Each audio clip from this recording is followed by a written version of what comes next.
We are talking about Alone We Fight, a World War II movie directed and written by Justin Lee.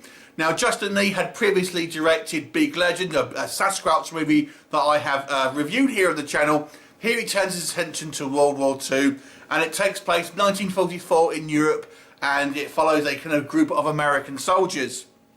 Now, primarily this movie focuses on the courage and sacrifice of soldiers in World War II, and the kind of the brotherhood that is unshakable between soldiers.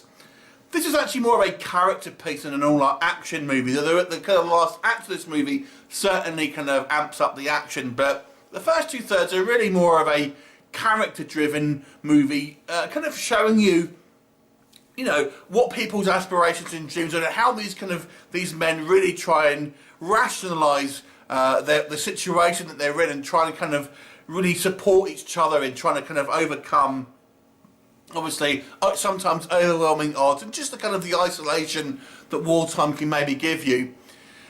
So what do we think about Alone We Fight? So this is a lower budget film, so you have to take that into effect. It doesn't have quite the scale or the kind of the amount of extras, the props that maybe some of the kind of like the higher budget ones do, maybe the cinema worthy ones. So we have to take that in consideration. What worked for me, first of all, was I really like the kind of the fact that this all takes place in this one particular forest in Europe. I think they said it was on the border of Belgium to Germany, I think it was. And yeah, I thought it looked really good. The kind of the location shooting here all looks fantastic, along with the kind of the cinematography, makes it kind of a beautiful yet eerie kind of atmosphere, because you kind of know these kind of there could be a kind of a sniper around every corner. So I thought that was quite good. I thought the cinematography looks good. It looks kind of like kind of lush in this kind of like this forestry environment. That was all quite good. And there are some quite kind of like you know, thrilling battle sequences through in this movie. Listen, they're in the kind of the third act, but nonetheless, when we find them, they are obviously protracted kind of like shootouts between our American troops and the Nazis.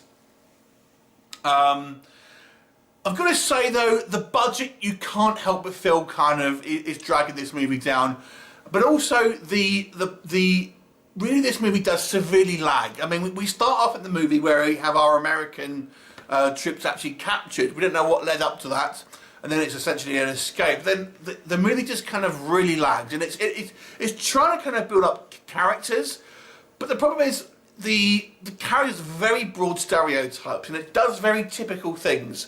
For example, we have one guy who says he fears snipers. Of course, he gets taken out by a sniper. We've got someone who says, oh, you know, I'm about to go home and can't wait to get my girl cook me some fried chicken, so you know he's going to bite it. So you have all these kind of like cliches that you've seen in many, many films, but this movie just doesn't try to avoid it, just goes with it. So it kind of feels somewhat by the numbers, if that makes sense. It doesn't really try and do anything too out the box, just a very kind of a by the numbers script and story ultimately. But the problem is this middle section, this middle act, really drags. It really does, and we just get some very kind of like quite cheesy dialogue, I've got to say, and very kind of broad characters that you never really feel invested in, I've got to say. I mean, you kind of get a sense of who each one is, but they never really seem particularly believable to a certain degree. I mean, obviously this is taking place in the 40s, so, you know, obviously life is different back then, despite the fact that, you know, obviously it's a war. But I don't know, you just never kind of really buy into the characters. They just seem a little bit too broad, a little bit too unrealistic to a certain degree.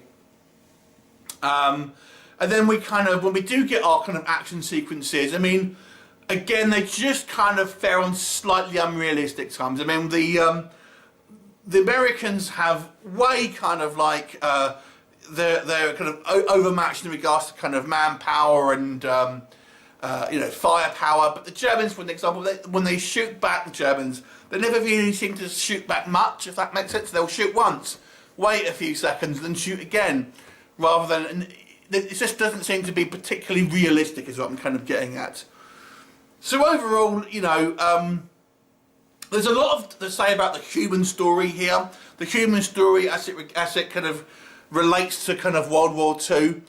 but I just thought the execution of this film is a little lacking in finesse, and it just comes across as a somewhat broad, low-budget kind of action World War II film. I mean, we can't deny, obviously, the kind of the sacrifices that the men went through back then, and I think this film does do a good job of kind of showing you that. But I feel it's rather sloppy in its approach and doesn't quite have any real gravitas, although it thinks it does. But overall, there's still enjoyment to be had here, and you still make, it still might pull on your heartstrings somewhat. So if you are a die-hard World War II film fan, then you may want to check it out. I'll give it a 5 out of 10. Have you seen it? What did you think of it? Leave me a comment and I'll look forward to seeing you next time. Bye for now.